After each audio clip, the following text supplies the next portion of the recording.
સાહેબ ટ્રેક્ટરની વિશેષતા પહેલાં જણાવો સાહેબ કે ટ્રેક્ટરમાં શું શું એવું છે કે જેના આ ટ્રેક્ટરની અંદર ફાયદો થશે? ભાઈ એક તો કેબિન છે એટલે અંદર બિલકુલ ધૂળાવાની નથી. શિયાળામાં કામ કરો તો તમને બિલકુલ ઠંડી લાગવાની નથી.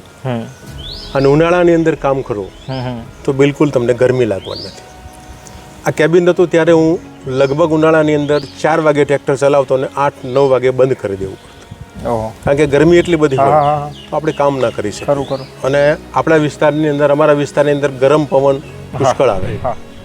હું એમ માનું છું કે ખેડૂતોને પણ કહીએ છીએ કે રાત દિવસ મજૂરી કરીએ છીએ, મહેનત કરીએ છીએ, અને જો આપણું શરીર જળવાય તો વધારે વર્ષો જીવી ચોક્કસપણે શકાય. અને જ્યાં સુધી કામ કરીએ ત્યાં સુધી સ્વસ્થપણે કામ કરી શકીએ. એટલા માટે એવા આશયથી મેં આ એર કન્ડિશન કેબિનવાળું ટ્રેક્ટર બનાવ્યું છે. એટલે મને અત્યારે લગભગ હું 1 વર્ષથી વાપરું છું.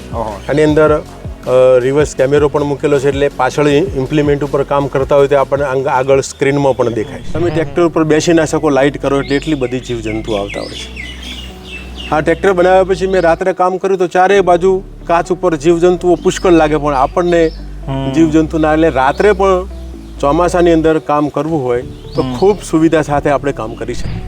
આપણે બેઠેલા છે એને પાછલા ભાગની અંદર લગભગ 11મું વર્ષ છે. કોઈ ડીએપી, યુરિયા કે કોઈ પણ જાતની રાસાયણિક પેસ્ટિસાઇડ વાપરતો નથી. મારી શાકભાજીની અંદર દિવેલીનો ખોળ અને ગાય આધારિત શાકભાજી પકવીએ છીએ. જુઓ સાહેબ, મનોબળ હંમેશા મક્કમ રાખવું જોઈએ. તમે રોજે રોજ એક જ વસ્તુ ખાતા હોય તો ઘણીવાર તમારે ખોરાક બદલવાની પણ ઈચ્છા થાય. એ પ્રજાને પણ એવું ઘણીવાર થતું હોય કે દિલીપભાઈ ઘણા વર્ષોથી છૂટ્યા છે, નવો અખતરો કરી. ઘણા લોકો એમ કહે છે અમે થાક ઉતારવા દારૂ પીએ છીએ, તો એના કરતાં એક દૂધની થેલી પીવી સારી, દારૂની થેલી પીવી. અને આમાં શ્રેય તો જ્યાં જતો સમાજમાં કોઈ પાર્ટી નથી. હા, વસ્તુ એ જ છે કે વિરોધ થાય તો જ્ઞાનીબેન ઠાકોરનું નામ ઉછળે છે.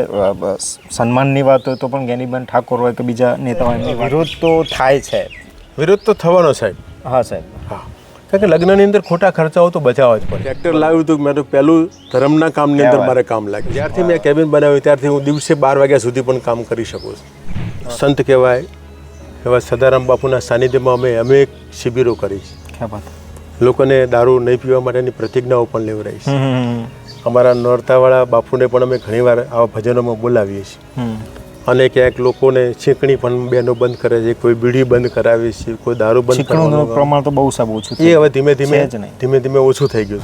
પણ મેં આવી જ્યારે ભાષણો કરતા અમારા દોલતરામ બાપુ, એટલે અમારી બહેનો છીંકણીની ડબ્બીઓના ઢગલા કરતી.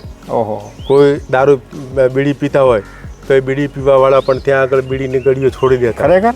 હા, એટલે આવું કામ થાય છે, કરીએ છીએ. અને હું પણ બેસતા વર્ષે મળવા અને કોઈ દાડો બીડી પણ નથી પીવડાવતો. બહુ મોટી. અને બીજું, ઘણા લોકો કહેતા કે સાહેબ તમાકુની ખેતી કરો, પણ હું જ્યારે બીડીનો એટલો વિરોધી છું તો તમાકુ ક્યાંથી ખેતરમાં વાવીશ? એટલે હું તમાકુની ખેતી પણ નથી કરતો. અલ્પેશજી ઠાકોરે પણ સાહેબ બહુ મોટી મુહિમ ઉઠાવી હતી જે તે સમયે. ડીજે દૂષણ છે કે કેમ? જો સાહેબ, ડીજે હોય ને એટલે વ્યસનવાળા લોકો જ આવી જાય. બરોબર છે. અને વ્યસનવાળા લોકો આવી જાય એટલે નાચવા કૂદવામાં કંઈક મુશ્કેલી ઊભી થાય. રાજકારણમાં થોડું અઘરું પડે. રાજકારણમાં બધું અઘરું પડી શકે, રાજકારણ ઘણું અઘરું પડી શકે, પરંતુ આ વિસ્તારની પ્રજાને પણ અમે વ્યસનોથી મુક્ત રાખવા માટે મારા પિતાજી વખતથી કામ ચાલતું હતું. અમે પણ વ્યસનોથી મુક્ત રહી શકાય, વ્યસન મુક્ત લોકો જીવે એના માટે પણ ટેવ પાડેલી છે. એટલે રાજકારણમાં અમને કોઈ જાતનું અઘરું પડતું નથી. અને વ્યસન મુક્ત સમાજ બને અને શિક્ષણ યુક્ત સમાજ થાય. ખરું. આ એક મંત્રની સાથે અમે રાજકારણમાં ચાલી રહ્યા છીએ.